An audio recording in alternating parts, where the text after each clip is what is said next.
Okay, thank you. Welcome, folks, to a Pubcast. As always, I'm Wayne. I'm Kim. I'm Darren. I'm Jill. Hello. Hello. We contemplated doing an online podcast, an in-person podcast, and then people's schedules and life and everything else didn't find a way for once, so we ended up having to do it this way. So Nature finds a way, we don't. we don't. Yeah. We are definitely far from nature. We haven't touched grass in a while. Well, some of us. Excuse your face. Currently, I have cows and dogs trying to eat damsons. They're contriving their walk to include eating damsons. What's just a that damson weird. when it's at home? A plum. It's a mini plum. Oh, right. Right. They make lovely jam. I'm sure Keeping they it do. country. Yeah. Yeah. So Getting all Nigella down here. just going down at like at 1 o'clock in the morning, then just your bathrobe, eating chocolate cake seductively from the fridge. Among other things. Among other things. Anyway. I'm calling everyone darling. Microwave. Okay, so have we all been since like last week? Because we recorded our latest episode of Sorcery and Shenanigans, which is now available to view on YouTube and listen wherever you find podcasts. Thanks to our ongoing sponsors of Dublin City Comics and Dakota Irish, which are I'm trying to get my camera thing. Down there. It's like watching the intro. So go check that out on YouTube or anywhere you find your podcasts. It is really sweet when people comment that they've been waiting. That they're like, yeah. That they were waiting for the next episode. I love that. Yeah, thanks, folks. Yeah, Much no, that appreciated is you guys nice to watching hear. and enjoying it. Yeah, and when people are saying, "Oh, great, I'm really enjoying it," or people are catching up and stuff.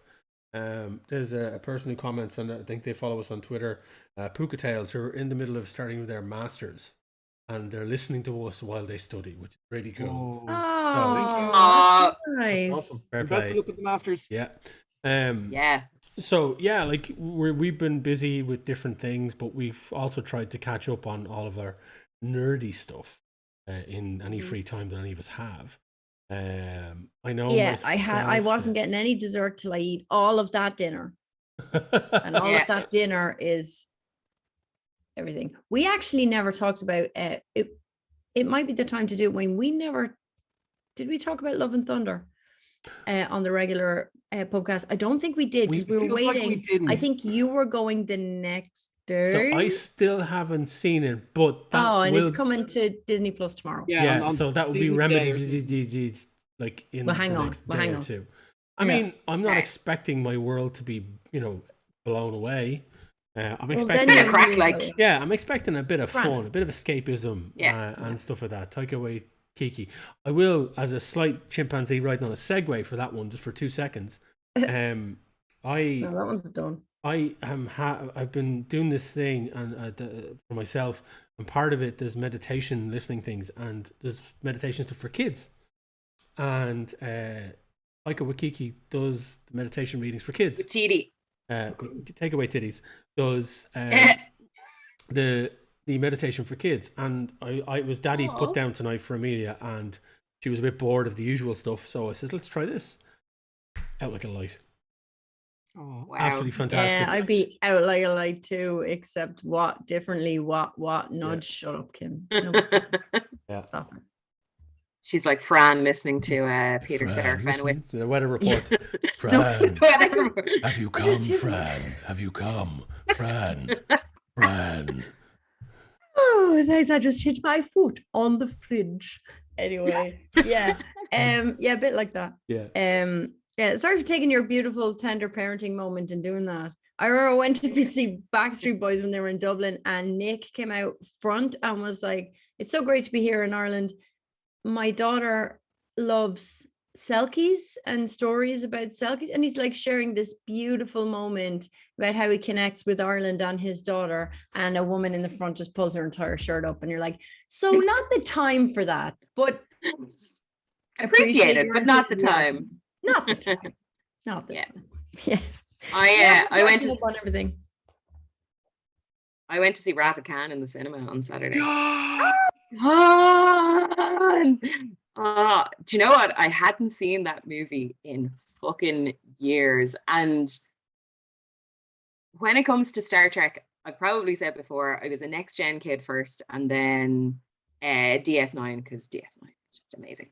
And I've never gone back and watched the original series, if I'm honest. I've caught bits here and there, but Khan was a classic, and it's the 40th anniversary, isn't it? So they were showing it in the Lighthouse. Me and Liam went, and my God, it's just a wonderful tennis match of fucking Shatner and Ricardo Montalban overacting at each other from the screens. It's like, it's so funny, and everybody in the cinema was cracking up and enjoying it, and it was a really nice vibe as well. But it was great to see it on the big screen. But and even though I knew it was coming, I had a big old cry at the end.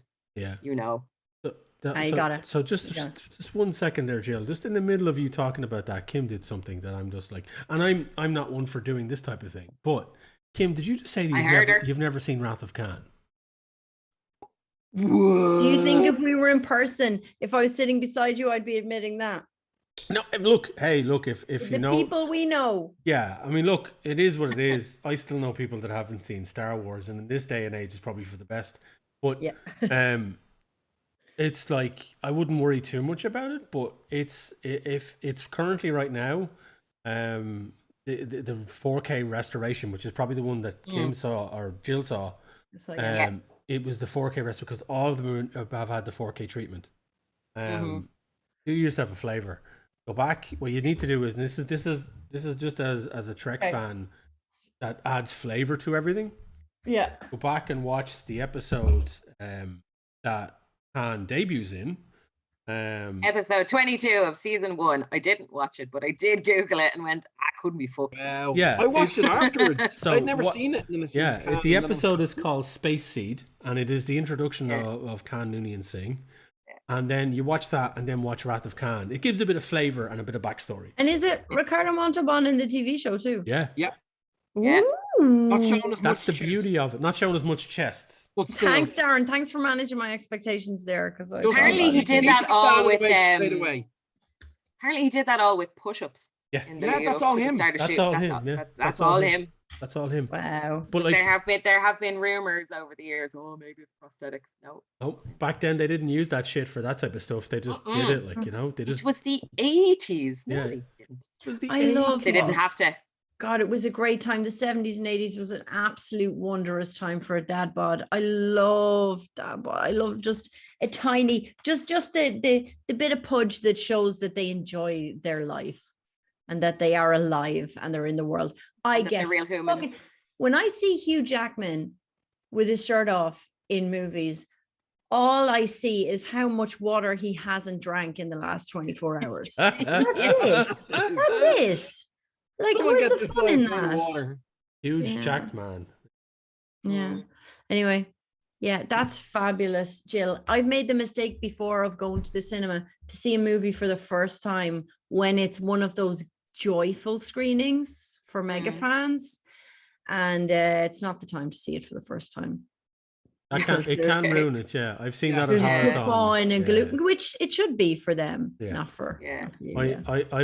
I've been in many a situation at festivals where people go to see movies, and there's those type of movies in that situation where people are giggling and laughing at points, where there's the in jokes before it happens. And then people, like, even to the point of people are shouting at the screen, which is very American and very unheard of here, but only in very rare situations where everyone is in on the joke. But it was one year I was at Horathon and they were playing Troll 2, which is, you know, it's up there with The Room and now Blackbird, thanks to Michael Flatley, of being one of those films that you have to interact with to have the crack. But there was somebody in the cinema who had never seen it and was taking it extremely seriously, so much so that when everyone really got into it, they got up, left, complained to the management, and somebody had to come in after they stopped the movie and ask us to calm down. Oh, wow. At a fucking horathon. At a horathon. Now, I mean, everyone just went, but, you know, what are they going to do? But that person got ridiculed profusely, and I think they came back the next day. And I wouldn't mind, but it was like, I nearly swear that was like a late screening you're talking. It was the latest Were one. were you at that? Yeah, I was at that one. Do you remember that? Do you remember that person leaving. walking out, giving out, shouting from the back of this? Yeah, everyone just pissed themselves because it was 11:30 at night, and we were all drunk at that stage, or getting there anyway, and taking the piss out of the screen and shouting like the Rocky Horror Show, except the Rocky Horror Show is a better movie, but it was still that same vibe. And he honestly, like, I thought it might have been a bit, because he gave up and said, "Will you be quiet?" and then walked out. Never came back. It was great night. It was like, and it was funny to behold that in the middle of Troll. I knew it was my mistake. I would never. I knew it was my mistake when I did that. I would never turn around and go, "It must be all of these people." It is. It's that Skinner meme. It's that Skinner who's like, "Am I out of touch?" No, it's all of these. No, people. it's not. I mean? Like, the children that are wrong. Yeah. Speaking of the children that are wrong, Wayne, myself and Jill spent our entire life. Myself and Jill, the children watching. That are wrong. Stick with me. We're on the bike. It's okay. We're on the tandem bike. I promise I'm going to steer it in the right direction. Myself and Jill spent our entire formative years watching things with no girls in them. None. Yeah, that's true. Sometimes they would have a character who was the girl, and their job was to be the girl. They didn't do anything. They didn't contribute anything to the plans. They didn't come up with anything. They'd sometimes go, "What are we supposed to do?" That's what they would do. That's if there were any girls in them. It's fine. And we empathized with the characters because we were watching a movie. And we seem to have a problem at the moment with people who think they can't empathize with a character because they're not them. Sure. So if I could very, very do a wobbly segue with the tandem bike into a point, the internet has been absolutely showing its arse again for the last few weeks, because She-Hulk doesn't seem to hate herself, and the Lord of the Rings has black people in it, and House of the Dragon has black people in it. So I'm getting pretty fucking sick of it.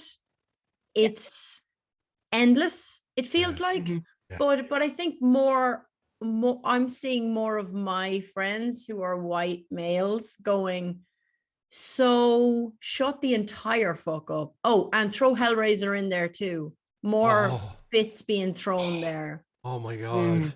Jamie Clayton looks amazing. Yes. So I'm sorry. Go off, girl, please. Between yourself and Darren, we watched the entire myself and Jill spent our whole lives cheering for Elliot and all the boys in Stand By Me and Harrison Ford and, whatever. And Leia couldn't put a bra on because she couldn't. Anyway, we spend our lives empathizing with characters that did not look like us. It wasn't a problem. And I think men are capable of great empathy. I've met many of them. So how do you feel about these dickweeds making the water just a bit dirtier for everybody else? I mean, I'd like to think and I'd like to believe they're in the minority. Ironically, they're loud.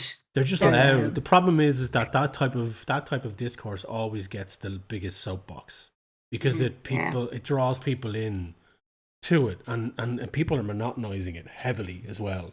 But I was prepped for this because I have my Tolkien lore here. So I have an extensive Tolkien library. I want to read you a description of a Harfoot, which is a character in The Rings of Power. One of them is played by Lenny Henry, an English actor stroke comedian. Harfoot. Most numerous and typical of the Hobbit strains were those who were named the Harfoot. They were the smallest of the halflings, and their skin and hair were nut brown. I know Neil Gaiman clapped back on Twitter about it as well, and did the whole, Tolkien himself describes them as having dark hair and dark skin. So he's like, meh, maybe he's wrong. And maybe you're either you haven't read the books or you're a racist. Yeah. And it's like... Also, Brummy visibility, we're living. we're Yeah. living Yeah. for more Brummies and things, Lenny Henry. I think it's just people showing their true colors, and also the fact that they haven't read the fucking anything. Like Yeah. I prepped heavily for tonight's episode because this is an eighth of my Tolkien library, right? This is Wow. There's the Silmarillion, there is the Unfinished Tales, there are the Dictionary of Tolkien and the Hobbits of Tolkien that are part of a set by David Day. Beautiful set, you should pick it up.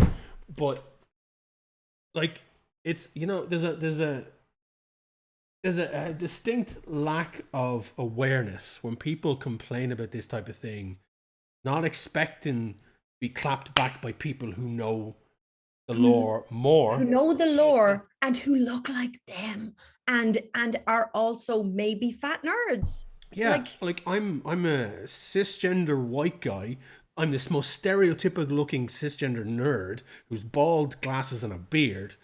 But I am as open as the world comes. I can't wait for a transgender pinhead. I can't wait to see more black elves. I can't wait to see Harfoots be exactly the way Tolkien fucking wrote them. Because you know what? These entire spaces are meant to be about inclusivity. Like, people grab. Also, Absolutely.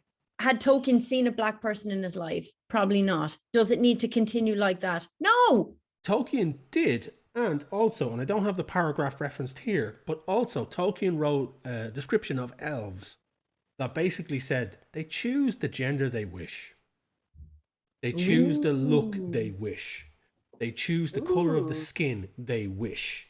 Because when they come from the land beyond the sea, from Valinor, or even when they came into existence, when Iluvatar brought the actual elves into existence, they chose their own shape and color and creed, all of that type of stuff.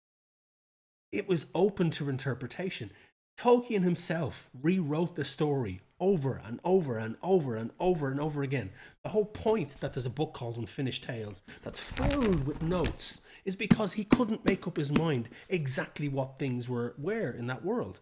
He had to revise it because initially, like all stories that were written by a writer for their own children, you write it initially for your child, and then when if it becomes something bigger, you rewrite it for a larger audience. Douglas Adams rewrote the Hitchhiker's Guide to the Galaxy for every iteration that became. So when the book came out, the book was one version. When the audio play came out, the audio play was one version. When the TV series came out, that was one version. When the film came out, that was a different version. There was variations amongst them all. Some of the best stories in the universe. So why does everybody do that and they're not as annoying as George Lucas when he does it? Because George Lucas hasn't rewritten a Star Wars story in a long time. It's now other people that are making those mistakes. Yeah. But he thought the rocks were the problem. Okay.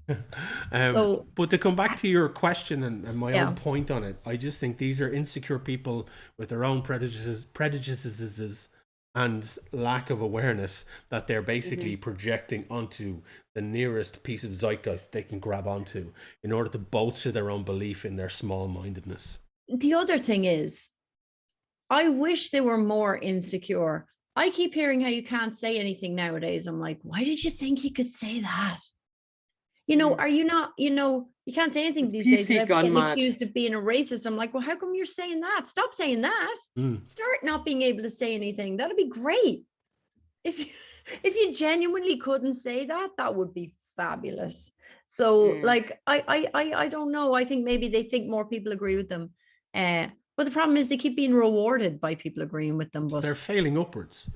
Like there's niches and places where they can go where people are agreeing with them enough that they feel vindicated.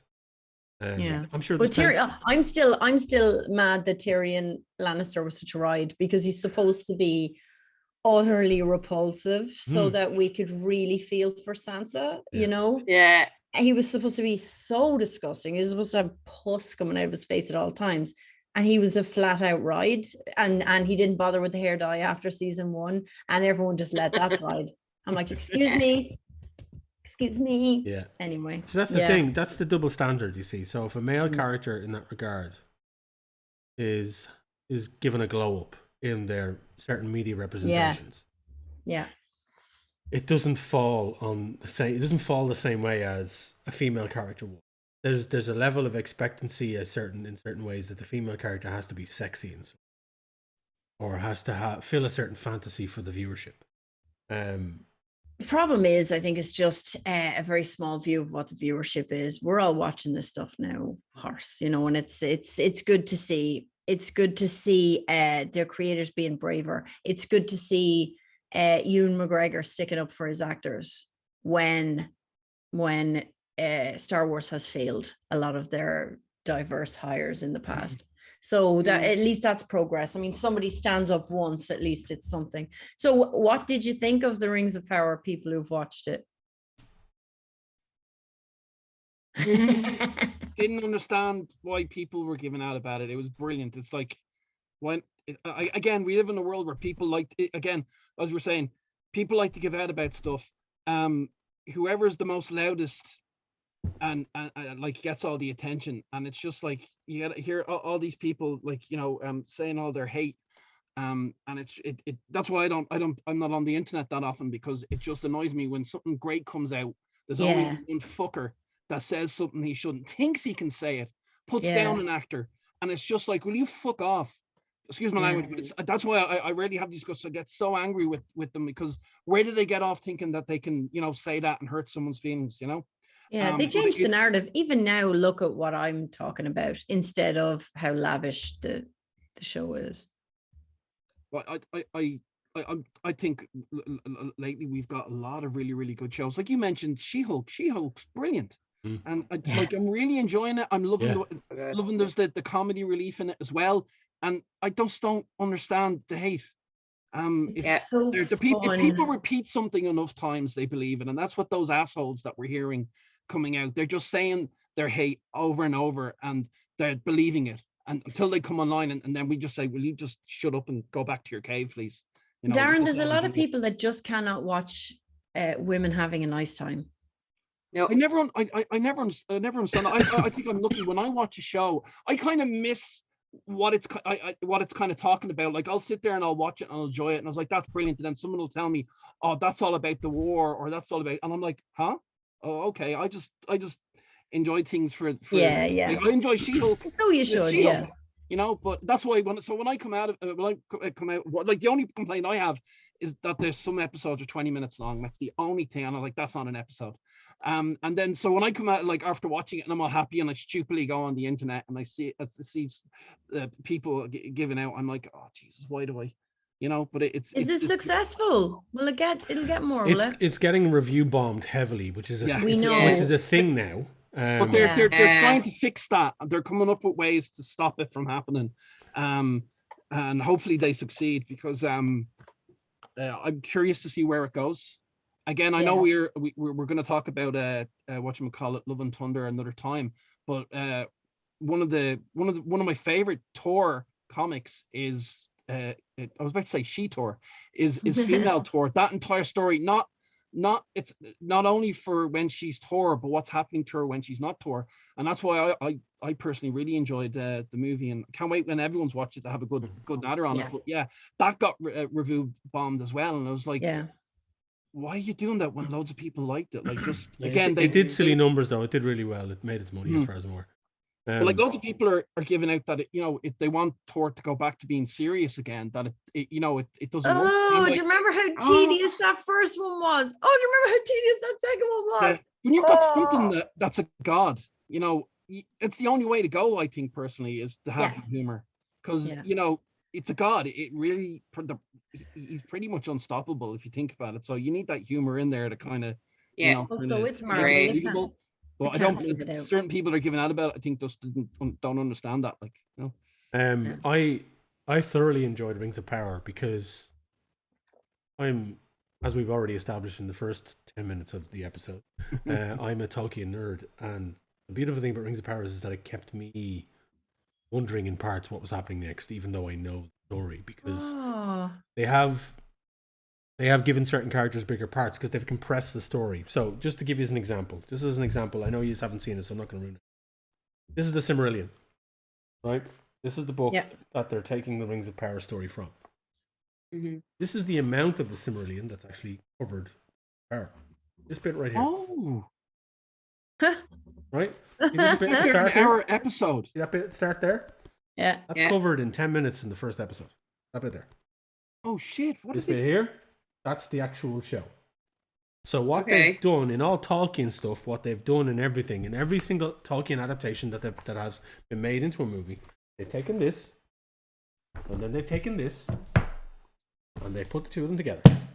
Oh, so it's a good. There is a book coming out, which I obviously haven't read because it's not out yet, called The Fall of Numenor, which is out on the 10th of November. We'll be getting it.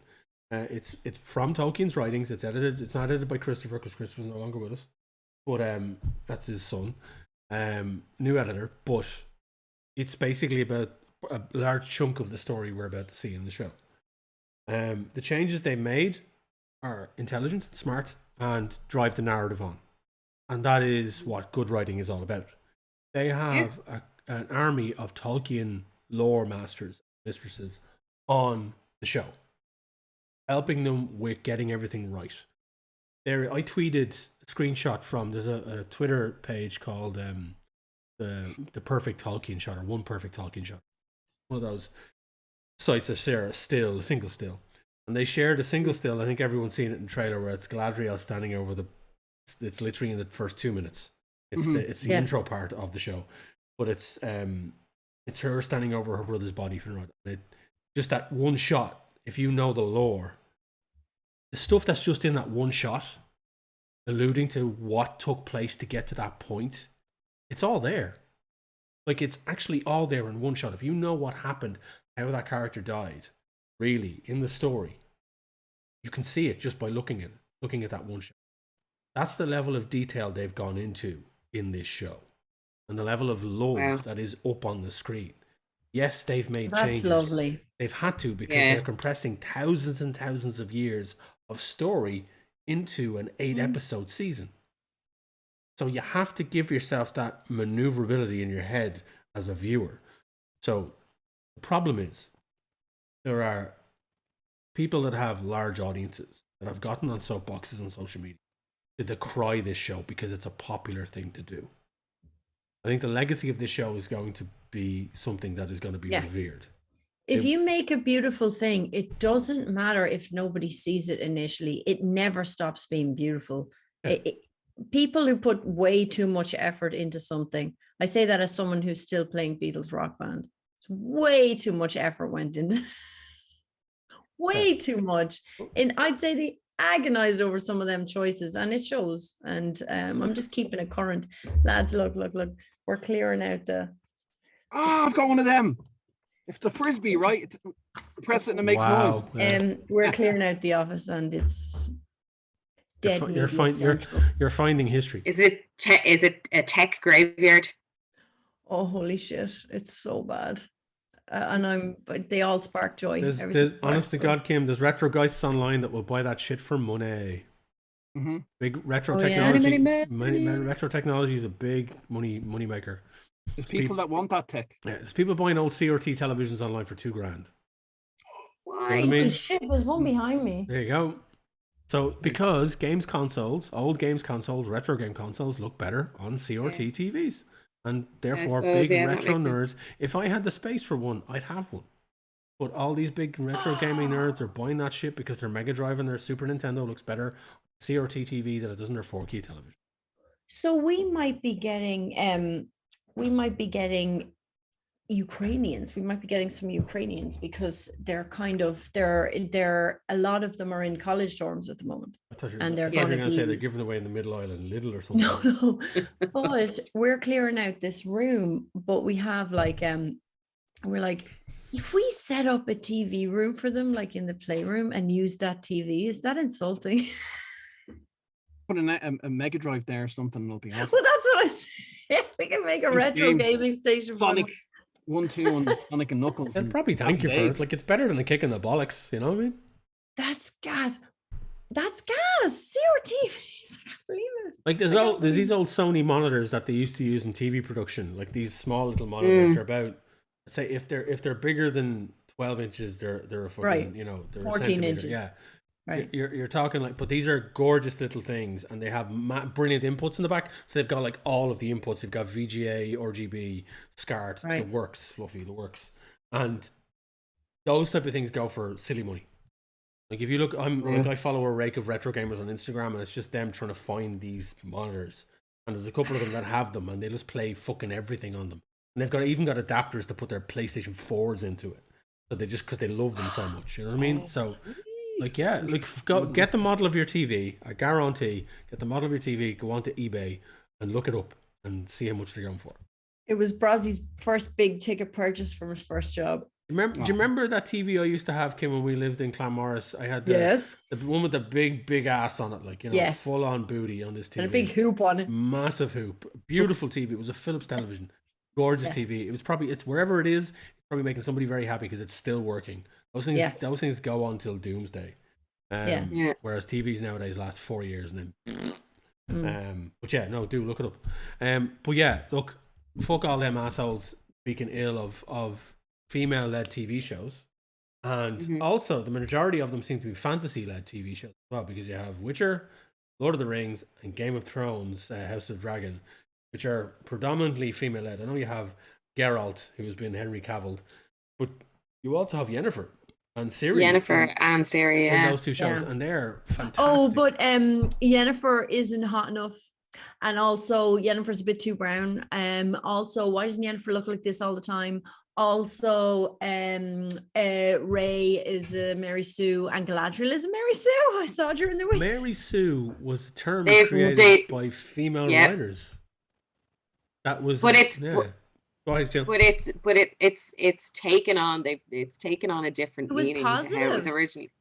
Yeah, it was. I read something on the other day, and it was kind of a tool where a writer kind of wrote themselves into a story, a female writer, as an unlikely hero, right? And the patriarchy have taken it to be a female one, but realistically, a Mary Sue is anything. Like, how, as you were saying earlier, how many years have we watched unlikely heroes, or have we heard about unlikely heroes in stories like fucking going back to David and Goliath, like, or, you know, fucking Bueller is the most hateful cunt on this planet. Hateful. That's why Cameron is the hero of that show, of that movie. He literally has no qualities, and I'm supposed to root for this bastard. And I'm going to be a captain, so you know I'm going to lean in. No, people say that though. They watch Ferris Bueller now as adults, and they root for the fucking principal. You know, they want Ed. They want Ed to win. Changed, man. Or the secretary, because she's just like, you know, sniffing the Tipex in the office, like, you know.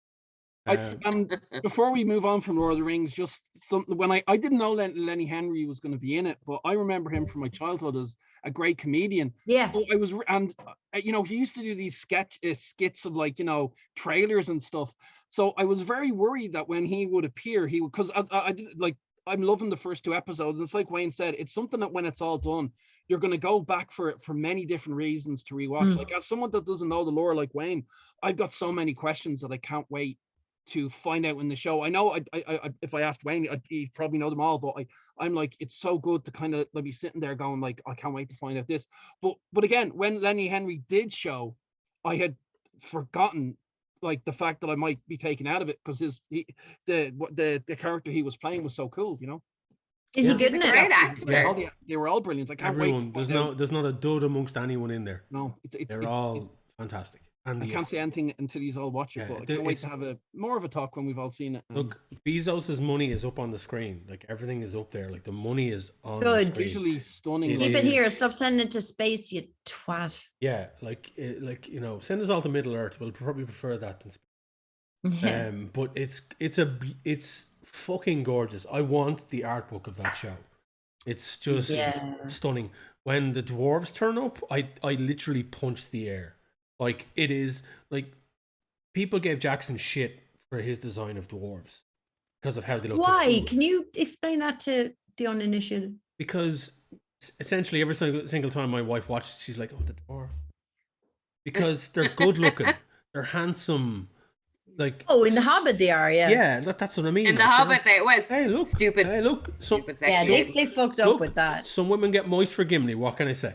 You know what I mean? Ooh. Listen, it was Aidan Turner in The Hobbit, to be fair. Well, Gimli is very dangerous over short distances. That's all I'm saying. Look, and some women love a bit of Gimli. You got me with that one. But yeah, the three sexy dwarves in the Hobbit trilogy. Every Christmas we watch them, and Arnie's like you know, That's wrong, right? when Thorin It's turns wrong, up, right? and it's like, Yeah. you know what I mean. So that's like, yes, Thorin was a king, and his line Yeah. was up. But dwarves are meant to be like the dwarves in Rings of Power. Oh, I'm the one going, oh, because they look amazing. You know, They're so accurate. When they get to Kim, the- I joke. I know we joke about it, but they are on the fucking money. There's one dude. There's a scene Amazing. that happens, right? I'm not going to describe. There's a scene that happens with this one particular dwarf. You see him there, and he's got his top off for the lads. Right. Big mug, big fucking tankard of booze, long braided beard, big stubby nose. He's like raw, and he's a tertiary character. He's there, but you can't help but go, "Holy shit, That's Tolkien! brilliant. That's a Tolkien dwarf." it's visually stunning as well. Wow. Like you do feel like you're in a dwarven what's it called again, Wayne? The place? I don't know. Khazad-dûm. It's in Khazad-dûm. It's in But Moria, it's yeah. it's Yeah. so cool to see how they like. For me, I've always loved dwarves, and it was great to see how they lived there and certain things you weren't expecting, and like the plant life and stuff like that, for the little things for me. So if I'm getting that, like, there's so much in there for everybody. It's going to be That's great. But, lovely. like, I was so cool to see the dwarves. But look at you, Darren, that you can empathize with the dwarves, despite. I believe, like, you see, we were at war for so long, the giants and the Yeah. dwarves, but, like, you know, after our final battle, you know, like, we decided to be friends. He's an open-minded, accepting guy. He is. I He think is, I was very a much dwarf in so. a former life, like I do like to You grow were big fingers, reincarnated that's as a great. giant.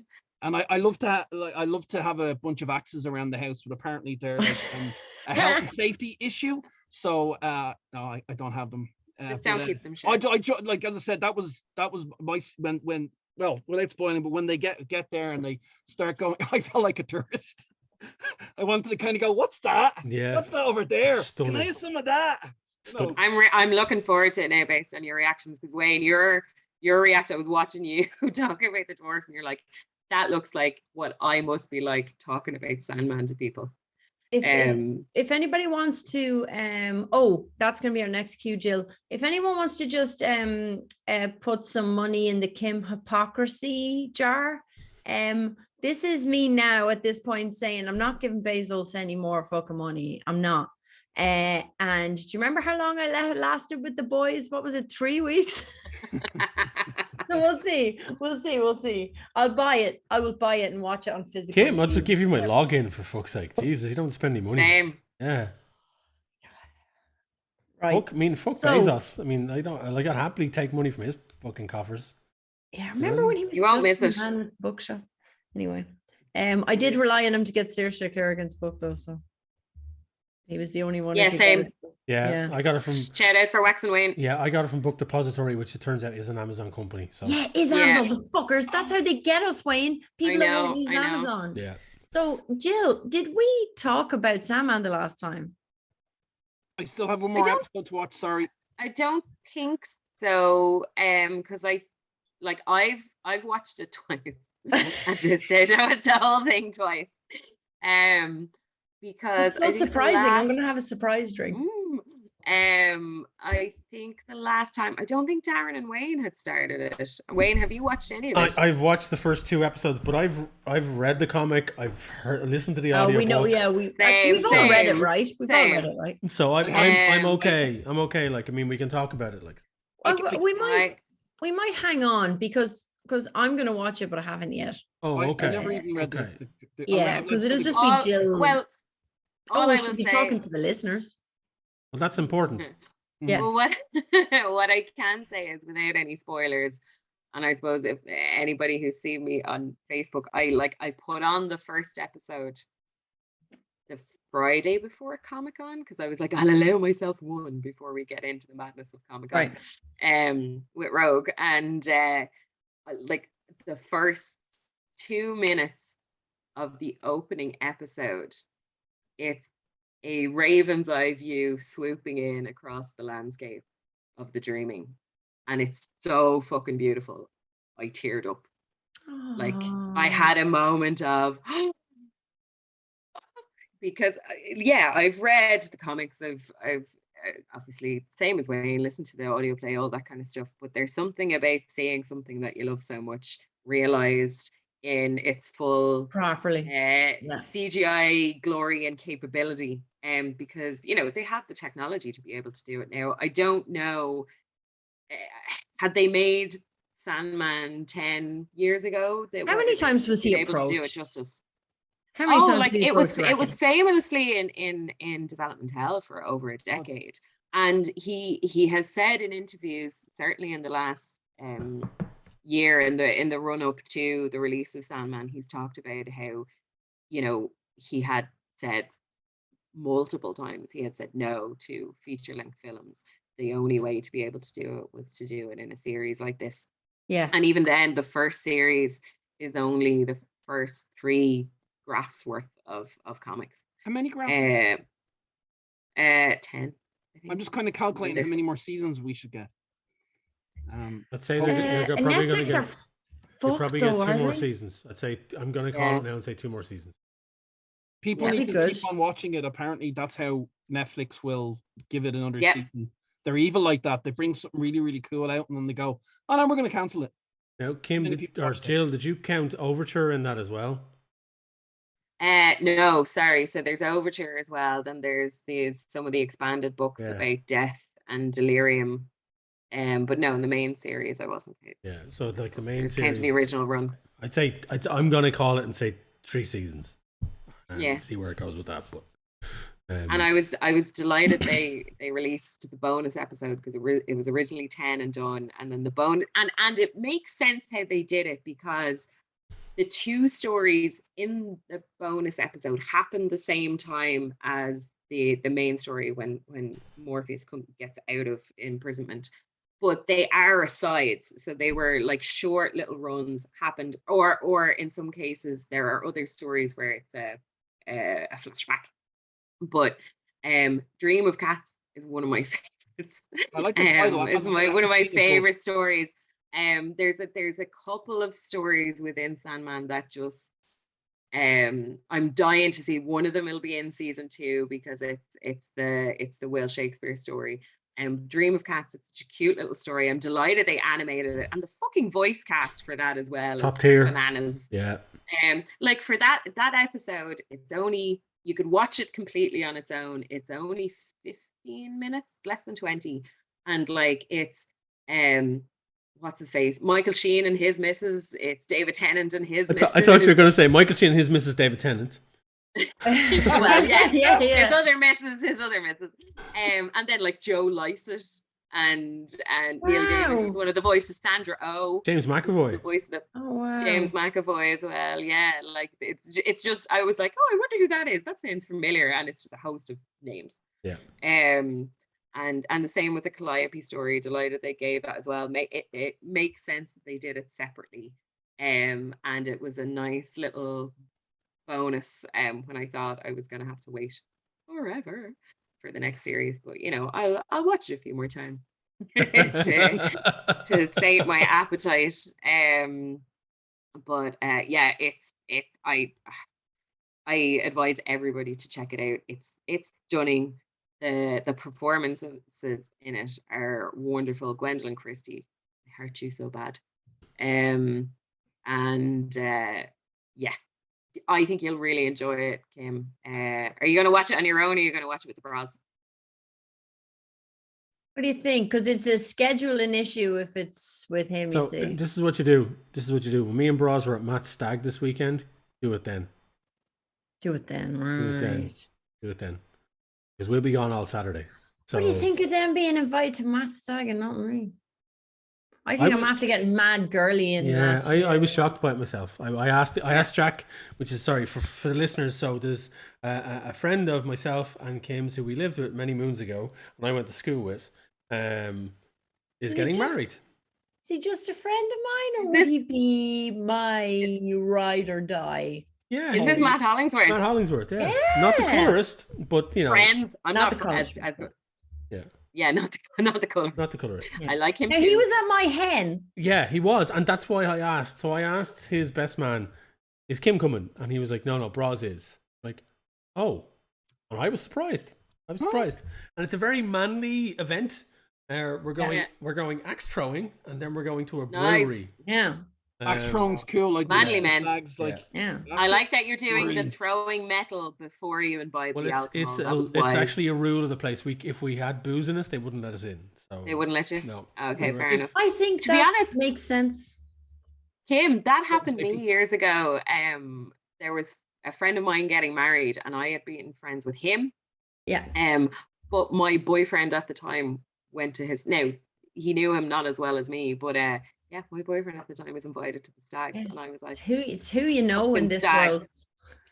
I know. I'm gonna have it staying, boys and girls. Very good. That makes sense. Getting locked. I mean, I'm actually delighted Brazzy gets to go because he gets fuck all stag dues because his mates get married in far-flung places and stuff like that, so they don't get stags. They keep doing rude. Yeah, I have a funny feeling me and Brazzy are probably going to buddy copy in this one because I met some of the lads that were going to be at the stag, and they're lovely fellas. It was at a board gaming night in Matt's a couple of weeks ago, and I met two of the lads, but I don't really know anyone bar the Hollingsworth fellas, which are like there's an army of them, and then Braz. So, 7 brides for 7 brides. You know, so the Hollingsworths, particularly Philip, will be off in one corner showing each other their willies, and me and Braz will be off having conversations. That's what's going to happen. Yes, they will. But you, Ian, and Brazzy will be. That's true. Ian, will be a little cavern there. I love that you're broadcasting this on listeners. Oh man, I'm gonna break out SingStar on the PS2.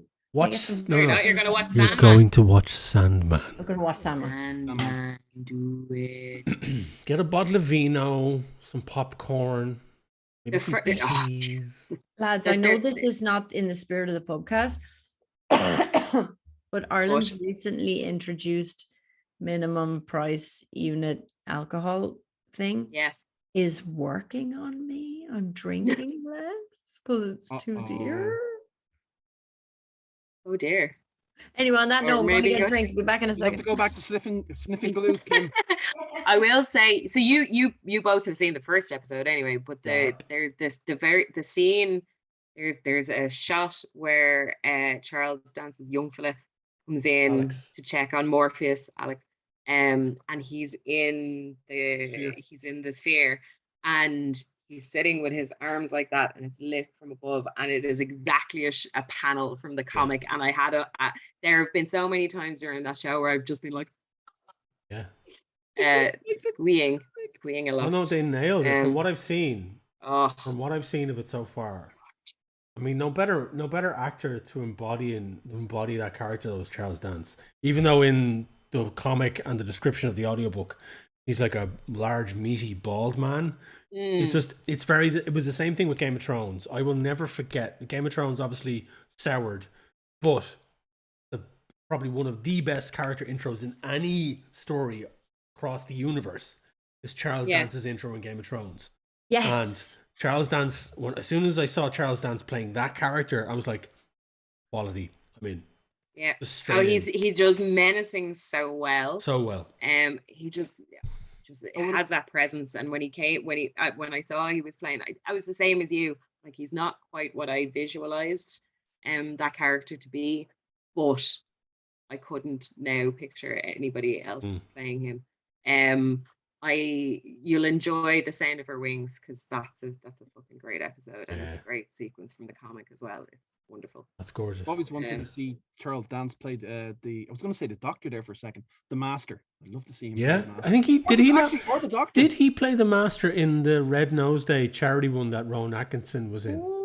I don't think he did. I don't think he did. It was I know Jonathan. I want to say Jonathan Price, but I think I know he did. He played the Master. I thought Charles Dance is down. I thought you're right though. He would play a fantastic man or a Time Lord of any sort. I was hoping you were going to say that he also did something in Unbound, but no. Oh God, Unbound's great. Well, I'm only on the first one, but and all the names of the characters the actors are completely gone now. Well, look, I'll raise a glance to brilliant. David Warner, who passed recently. He played the Doctor in Unbound, and He's brilliant in that. And your man from League of Gentlemen's playing the Master, which when I was I spoiled it, but when it's old, but when I was listening to on the Lewis, I heard his voice and I went, "What's he doing?" And then he said he was the Master, and I just went, "Ooh, this is cool." Goosebumps. I think I've told this story in Pubcast before many moons ago, but at one of the horror-thons, at the time he was filming in Ireland, I don't know what it was, but myself and my buddy Darren was standing there, and we looked across a very crowded IFI, the Irish Film Institute in Temple Bar, where the horror-thon is every year, and we saw Charles Dance sitting there eating a sandwich. Whoa. And it was the most intimidating thing I've ever seen in my life.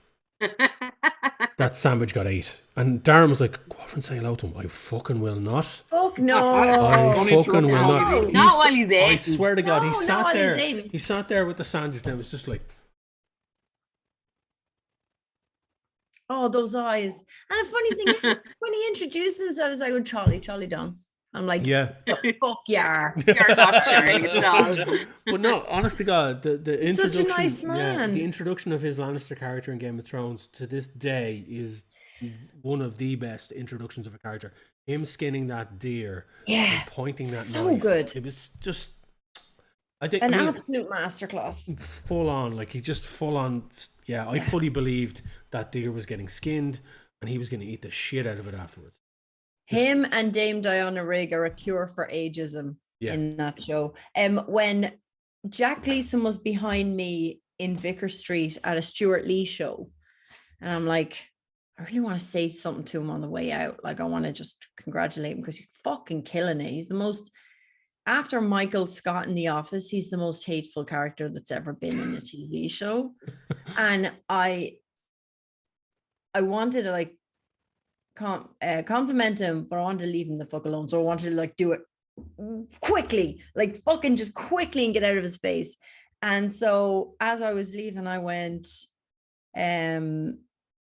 I doubt I went up and just said, "Hey Jack," I doubt I did that, but I went, "Hey, so you're in scenes with Charles Dance and you're as good as him. So well done. Love your work." And then I just like ran away. He was like, "Oh, thanks," because he's real nice, which is so He is, confusing. yeah. No, I met him in a baseball game in Ireland many moons ago as well, and he was dressed like a jester. He had there's a photograph somewhere on Facebook of the two of us. He was just dressed like he was from Trinity, was he? No, full on Right. Trinity outfit. He had a blue denim shirt, but then he had like fucking jester trousers. They were patchwork trousers. Like it was like as if Joseph and his Technicolor trousers. And Right. that's what they wear, and then cowboy boots or something. And it was just, what the fuck is that outfit? But Well, he was lovely, and he took a Yeah. photograph with him, and I just said, "Look, dude, you are fucking amazing. You're killing it." And he's like, "Oh, wow, thank you so much." And then went about his day. But he was lovely dude. Lovely dude. he got married this week in he a got crumpled, married recently. unironed shirt. And congratulations to him. But I'm glad that Brazzy didn't get to see it before he got married, because he looked He pretty did clarify fucking and say comfortable. it was. He did clarify and say it was a rehearsal wedding and that there is a formal do. Oh, that makes a lot more sense. I wonder. Yeah, if 'cause- the Yeah, plan I read gossip shit. I'm going to get a drink. Continue. Well, I'm glad. Yeah. What else have we been doing? I'm trying, like, there's so much I have to watch, lads, but when it's considered homework, I have very little impetus to do it, you know. But I have been keeping up with She-Hulks when they drop. Miss Marvel, Me too. I enjoyed, but it was a slog. Like, I didn't watch it. Well, it's just the special effects were quite alienating. I felt like they were pretty good. I loved the family. I loved the actors, and that absolute dickbag from Succession playing another dickbag, just being great. Like the guy, I think his name is Adrian in Succession, but as the agent, he was absolutely brilliant. Actually, everyone, the acting was brilliant. The casting was great. And there's a little bit of anti-Brit in there, just a little flavor of a little couple of spoonfuls of fuck the Brits, just when you're really just losing interest, and you're like, okay, all right, okay, I'll hear you out. I'm looking forward to where it goes. Like seeing the Marvels. Is it? That's the movie that it's where they're all going to be in. So it's going to be Captain Marvel and Miss Marvel. That's what I'm So looking that's forward what to. it's setting up to, Yeah. Daz. Because it didn't feel like there was Okay. going to be more of the show. No, well, I always find that with the TV shows, they are kind of like the tie-ins. I find they're the tie-ins to this happened while this was going on, and it's all Yeah. like kind of to whet your palate for the next big batter. Yeah. But that's but they are enjoyable, and it's done what it if that's what it was like. It was great to see that character, and I can't wait to see when she meets her hero, her hero, Captain Marvel, like, you know. But I don't know if you remember the ending. It's going to be weird to see how and why that happened, and Yes. but it's going to be good. Yeah. And I'm kind of curious if they'll ever do A-Force, with, because I'm trying to remember the cast. All I remember is that, like, She-Hulk was in it, and my favorite, like one of my favorite X-Men, Dazzler is in it. So I'm kind of wondering if they'll ever go down that road with an entire, like, a female team. That would be great. When we're starting there. But then again, it's the rumors that will we get X-Men, or is it like 5 or 6 years before we will? But that's something I'd love to see. And Jubilee as well. But I can't remember now if she was in A-Force. But again, they're the two of my favorite female mutants. Not the A-listers, so to speak, not the powerhouses, but I always really enjoyed them. Who was that, Demon? Sorry, I just got the I was just like talking about Speculating about where Marvel and how it's leading into the Marvels, and then I was mentioning, like, it would be cool if they did A-Force. Oh, yeah, because She-Hulk's in it. she is the leader. I remember, A-Force, like, Dazzler's in. I can't remember the others, but Dazzler was in it for a bit, and then I'm just tooting my own horn by saying I love to see Jubilee, because she doesn't get as much. Yeah, she credit doesn't. should. She hasn't got it. You know, And even she's she also was a vampire. You know, Can they? How's the permissions going there with the Oh X-Men? no, they own now? that shit now. They own that but shit. apparently they have to that's wait good. until the contracts end, and that's why we're not getting any. Now we did. Oh, sugar, we did. We got the sound. We got a little bit of the soundtrack in Miss Marvel 2. Remember? Don't remember? Oh, I remember. Oh, Actually, I don't remember yes. actors' names, but I remember little bits when she, when she finds out she's a mutant, and they went. Well, we got that soundtrack as well in Doctor Strange multiverse. we did. Yeah. Well, When- yeah. when Well, Charles now, kind of like yeah. offered at out. the beginning now we're seeing it not in an alternate universe, we're seeing it in our universe. That was the first mention of mutants in that like in our world, which but again, like, I can't wait to see if they'll do it or what they'll do. But that's, I'm looking, like, as I said, it seems to be that they've got a few of the characters there, and they could do it, but we'll see. And you trust Marvel to, again, I know what I sound like, lads. You trust them to have a plan. Well, I'm you sure, trust yeah. that they're not just making it Somebody up. somewhere has a plan. Somebody somewhere I has think a plan. they've seen that not having a plan doesn't work. Darren, coming back to Doctor Strange briefly, but my face blindness is causing me a problem, because every time I see I'm gonna do this wrong again. No, every time I see Jason, no, every time I see Jason, no, wrong one. Every time I see John Krasinski, I'm like, that prick and what he did to Olivia Wilde. That prick. How dare he treat Olivia Wilde like that? How did that prick? You mean right. Jason Sudeikis? That's what it says. Jason Sudeikis. I can't tell those cunts apart. Not Really? on my best day. No. And meanwhile, I'm watching Ted Lasso like, Oh my God. I have them totally mixed up. Poor John Krasinski is getting absolute daggers from me every time I see him, and he's nothing Well, in to do with fairness, anything. in my mind, John Krasinski should get daggers from you because of the shilly fucking thing he did during the pandemic with the whole good. Oh news yeah, his thing. news, his nice good news thing, nice news, whatever the fuck that was. Where he's all like, yeah. "Hey, I'm a big Hollywood guy, and I'm gonna do nice news stuff and give for my kids children and stuff like that," and then he just sells it to some fucking sold it to some big thing that did nothing with it. Like, the funny thing is, like, I'm such a hypocrite. I'll turn around to anybody and go, "Get that bag, sis. Get that bag." well, no, if somebody and then wants, if somebody wants to buy the was rights to supposed Nats for tomorrow for $4 million, yeah, you can have it. Yeah. But yeah, it was a show he was doing for his kids and kids like his kids. Yeah. Um. Or fucking. So it's now September. How does he sleep at night? On Emily Blunt. How sad for him. I don't know about that. I think Emily Blunt sleeps on him. and Yeah. more power to him. We're Probably all a sleeping on 50-50 Emily relationship Blunt. and they rotate.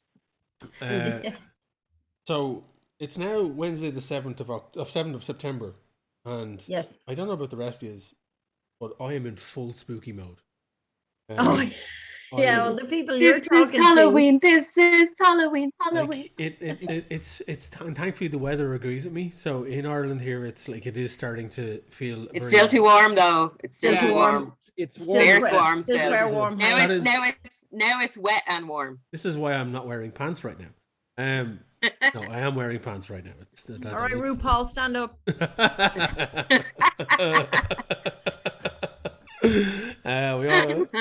Most of us got that reference. So I've been looking, and Chris Duck is very good that way. From the podcast Macabre, which is a horror podcast everyone should be listening to. He sends me on and he's brilliant, and I still can't thank him enough for. He sent me this beautiful kind of folk horror box set from the States, which is just filled with goodness. Well, evil, but goodness. And I'm very much looking forward to subjecting Irene to them come October. But there is a plethora of fantastic, ridiculous horror films out there at the moment, starring the most unlikeliest of things. So there's one that's out at the moment that came out, and stupidly enough, as I talk about it, my mind goes blank. I can't remember the fucking name of it. But I can tell you who's in it. Ryan Kwanten, who was in True Blood. And Yes. J.K. Simmons, of all people. Whoa. Okay. And you're not going to be able to guess where this is going.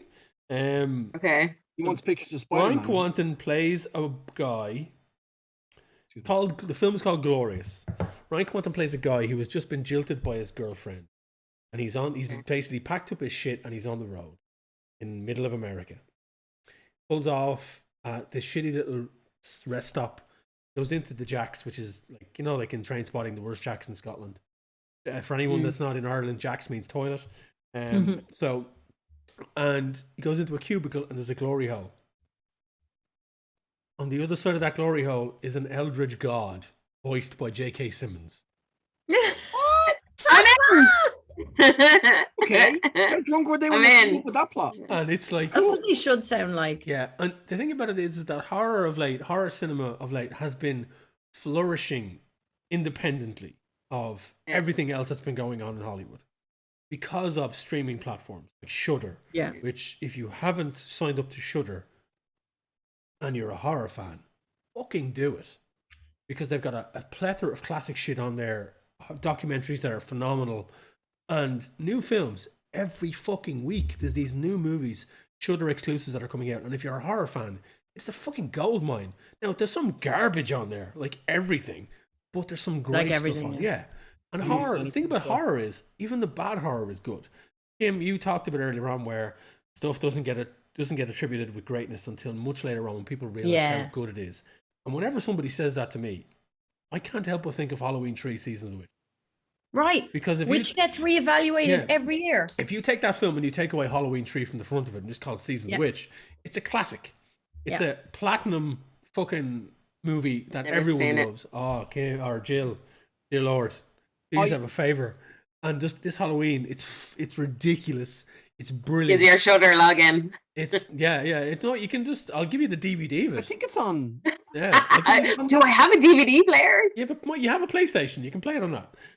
Yeah. It's funny. Don't associate. When I watched it again when I was 15, I didn't like it because I had watched Halloween 1, Halloween 2, and then this happens, and I'm like, what the fuck? And it wasn't until I think around 22 when I went back and watched it. Yeah. And I was still kind of like, oh, I don't know.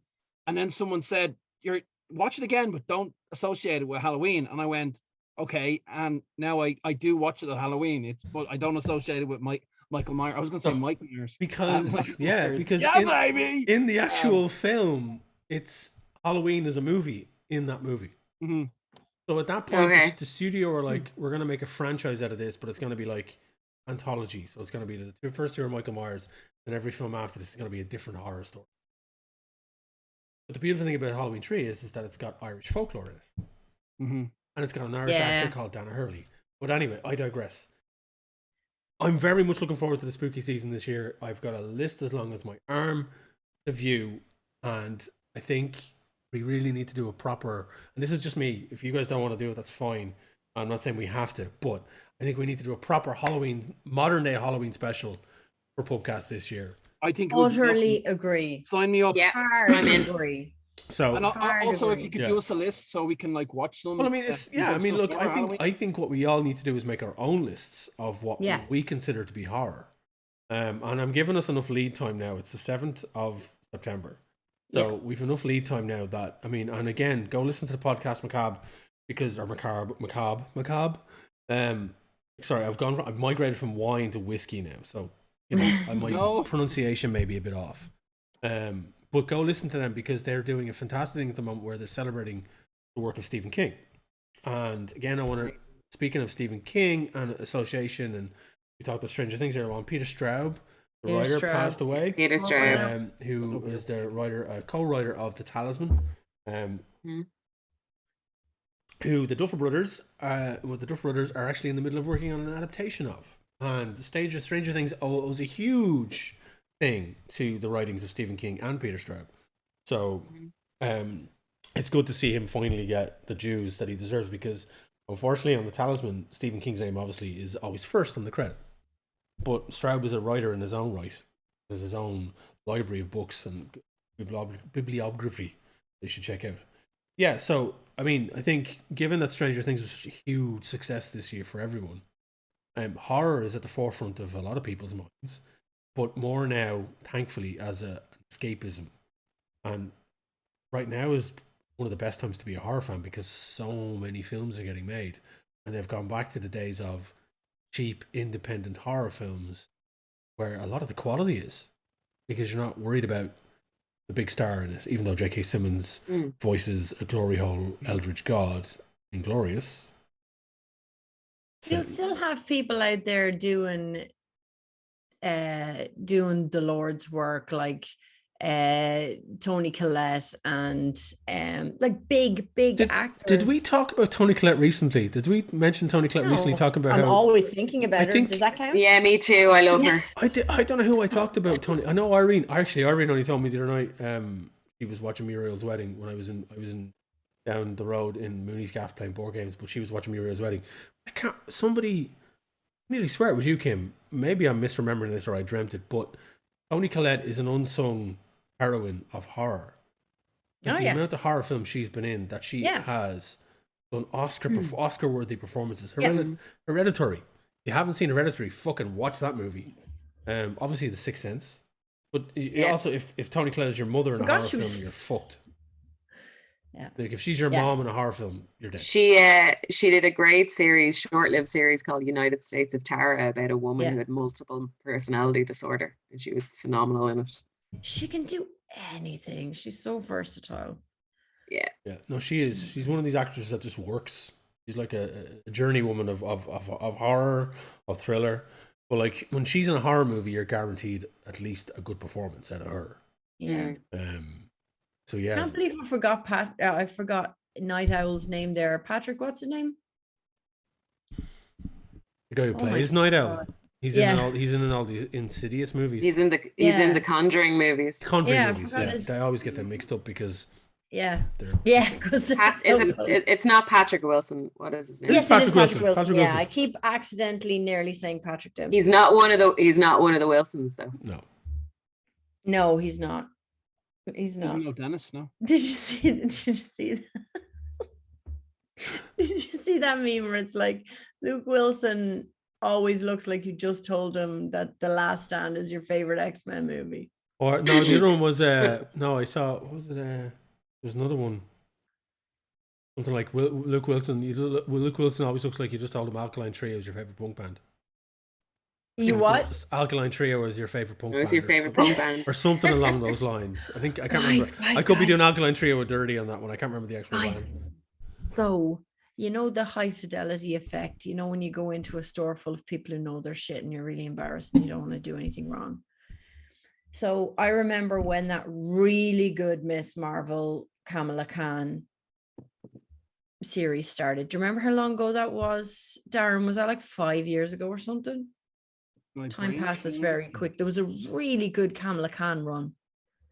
You mean the Can't actual comic book? comic? comic. Yeah. Oh, all right, yeah. The original. Easily 5 years ago. Kamala Yeah. Khan, yeah, you're talking, more than that probably. Is that right? Yeah, about that time. Anyway, I said I want to read that. I'm very interested in that. And it was the same with Roxanne Gay's Black Panther. I want to read that. I am so afraid of going in and looking like a tit that I'm now exclusively buying comics from friends and Kickstarters. I'm so afraid to go in and look like a tit in a comic shop because I think I'm too I think old. it's very funny that Kim was saying this when the Dublin City Comics logo was floating right next to her head. Yeah. One of our sponsors. But a comic book store that is not Dublin City Comics tweeted my worst fear earlier this week. Okay. They said a kid just came in here and asked us, did we have blank? And it was a comedy post because of course they didn't have blank, but I don't know the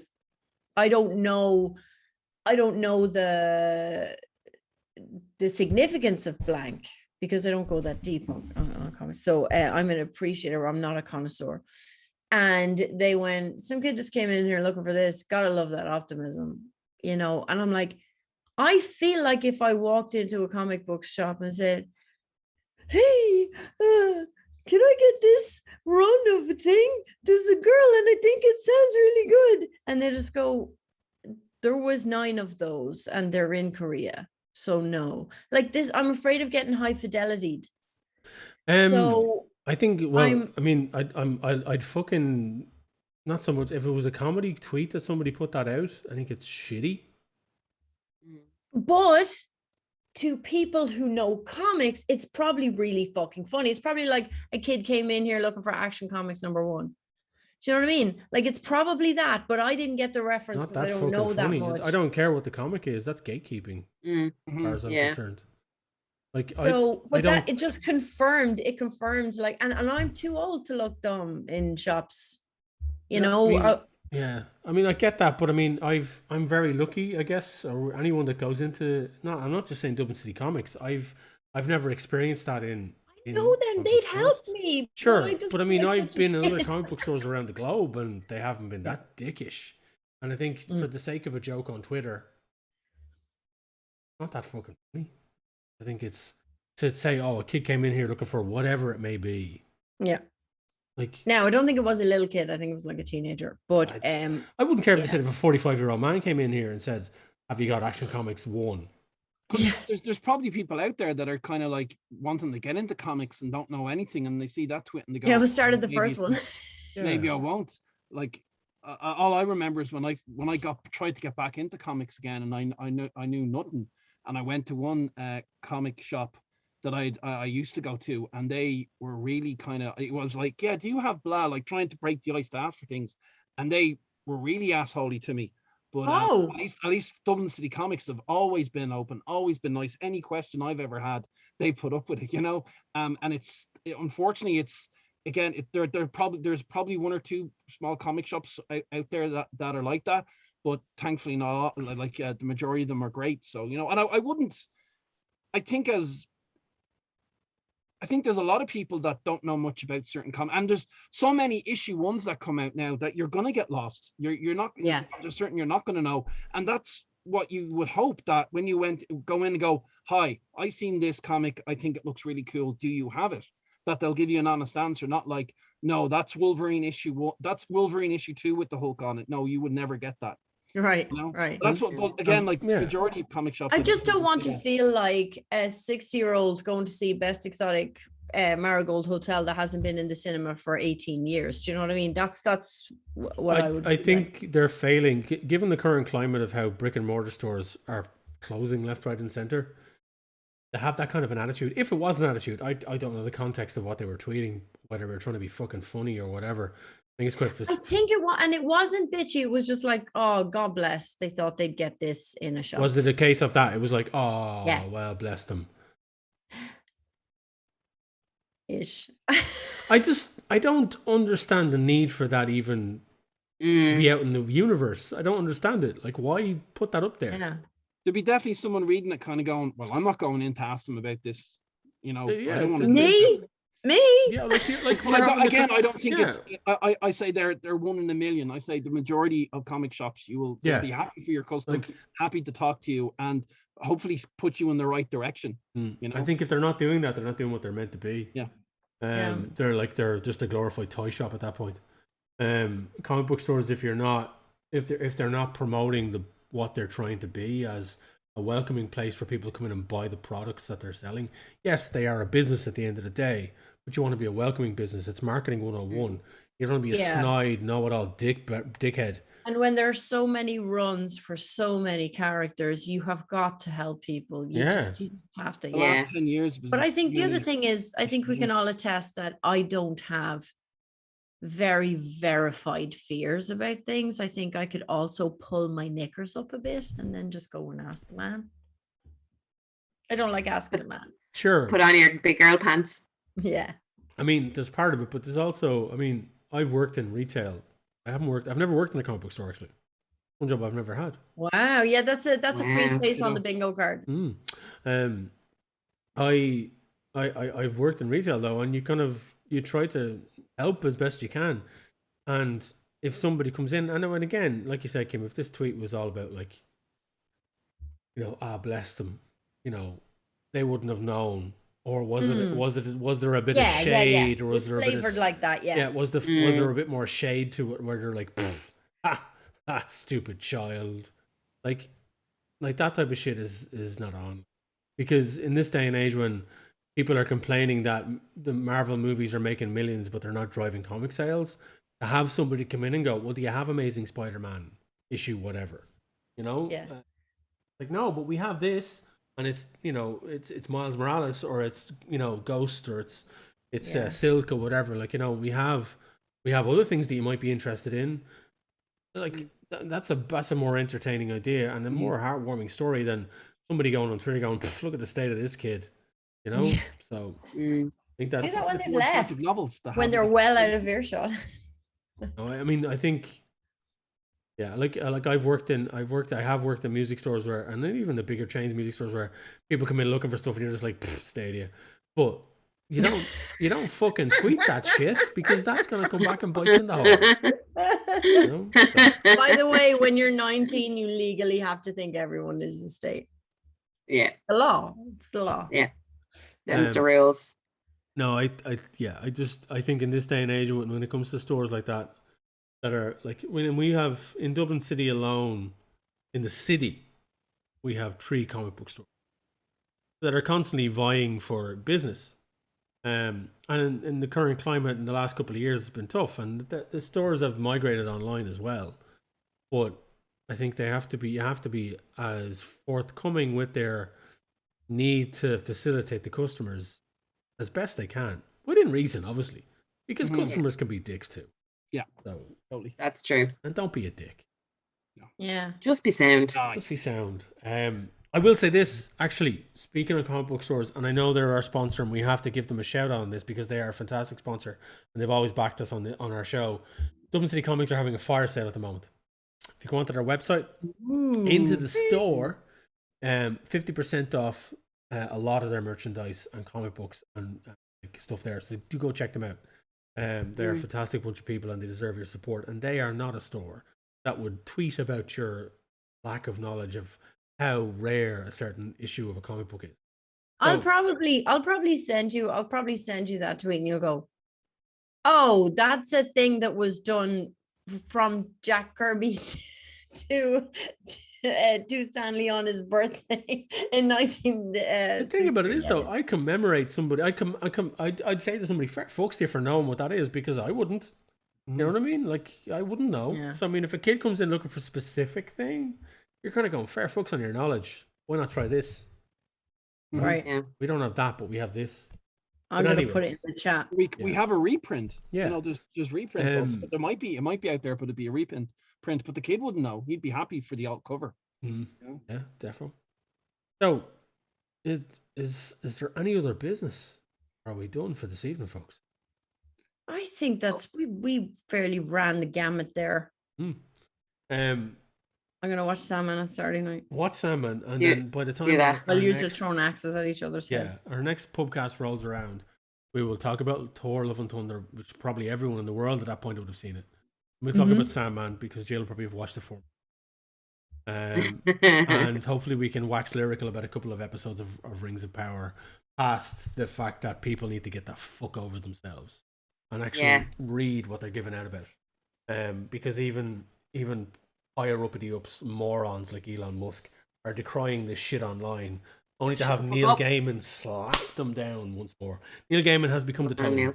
Neil Gaiman has become the totem for everyone to go, Uncle Neil, can you just tell them to shut the fuck up? And he will gladly tell them. Pretty much. To shut the fuck up. That's what the internet You know, is taken to these days. It's amazing.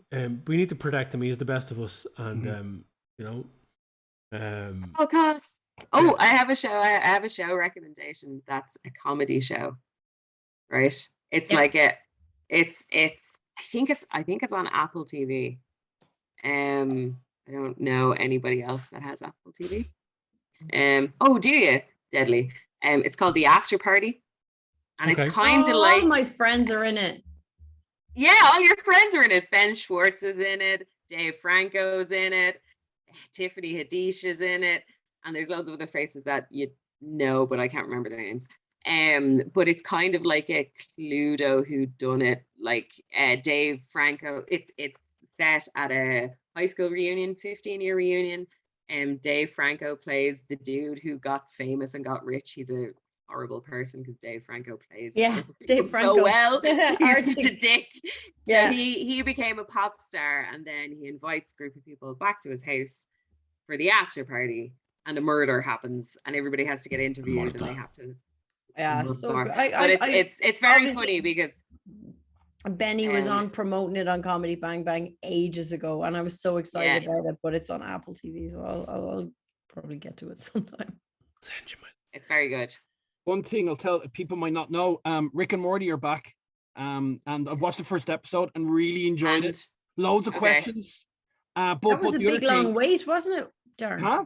That was his. Long wait. Well, no, this is a lot quicker than the last season. We were waiting a long time, but like this is. It seems to be now that they're hopefully that I as much as I'm enjoying it, I'd love them to wrap up all the questions that we have and answer them, which they seem to be doing. But yeah, for that dropped, the first episode dropped. But what's so good at the moment, it's always been good, is Lower Decks is on. I was about to say Lower Decks is back as well, and it's so good. Who played that game? Has the people that have watched episode 2? I have it upstairs. I have it in the attic, and I was waiting for it to go. Can we do that when we meet in person? Do you want to play? Do you want to play the Star Trek VHS game? Yes. We should do it. Yeah. We should do it together. Yeah. Okay. I have a VHS player, so we can do that. I can make that a thing.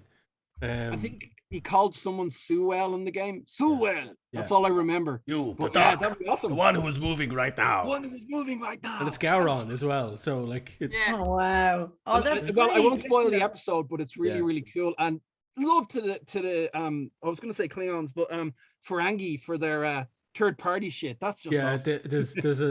there's a huge, like, I know we said we were finishing up, but there's a huge boost at the moment for a lot of, like, the board gaming nerd sphere, the TTRPG nerd sphere are kind of getting a massive boost across all types of media at the moment. So like in Lower Decks, they're basically playing a Klingon RPG board game. That's what they're doing at the start of the episode. And I sent it on I said it to Mooney and Shalvey and Adam and Jamie, so lads, I can't wait for you to see this, because essentially when we played the Star Trek RPG here in my gaff, I DM'd a session for them, and that's what it was. They ended up being all sorts of debauchery as genetically altered Klingon whores, but that had to break into the Rura Pente penal colony, and it became more penal than you expected it to. But so on that note, good place to end. Oh, by the way, I reread the tweet and it was much sweeter than I remember. Oh, good. It was much nicer. It's in the chat. That's the title of the episode. More penal than he expected. No, that's an awful long time for them to have to listen to get to that. I know, yeah. Fuck it. It's only an hour and 20 minutes long. Good luck. Oh, yeah. Folks, this has been Brisk. Pubcast. I've been Wayne. I've been Kim. I've been Darren. I've been Jill. Stay safe, you buttocks. Bye. Bye. Bye. Later.